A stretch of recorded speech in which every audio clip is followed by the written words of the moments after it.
Hello, I'm Julie. I've got very messy red hair, yellow flares with elephants on, and pink glittery sandals that everybody wants.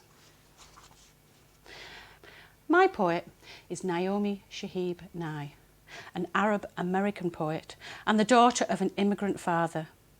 She uses her poetry to explore our differences and shared experiences, to condemn prejudices and injustice. She sees the ordinary, the displaced, the disadvantaged, the oppressed, the misunderstood, and the possibilities of poetry as a response to show the connections between us. I'm going to respond to her poem Kindness from the book Words Under the Words, Selected Poems 1995. It's a poem I return to a lot, a poem that has served me through some troubled times. My response is dedicated to all the sisters in my life who've shown me kindness, from a simple smile to holding me up when I could no longer stand. I want to honour the sisterhood from the past to the present, show the connections that bind us, how their past struggles influence ours, how their fight is still our fight, and why supporting one another is everything. The sisterhood. Her feet were freezing. She thought that odd, since the rest of her body was boiling hot, burning up. She never took much notice of her feet. Never noticed, for instance, that her feet were quite beautiful.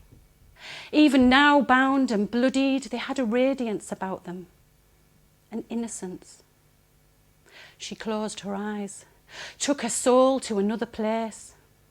She remembered how the sun danced on the water, how the rays bathed her nakedness in golden light, gently kissing her skin, how the breeze whispered its quiet melody, how free she felt. And outside, where normal life carried on, she knew they were waiting. Little beads of sweat ran onto her face, sweat they would soon wash away in the dancing water. She knew she was drowning. Even before those outside drowned her, she knew. That's why they were waiting.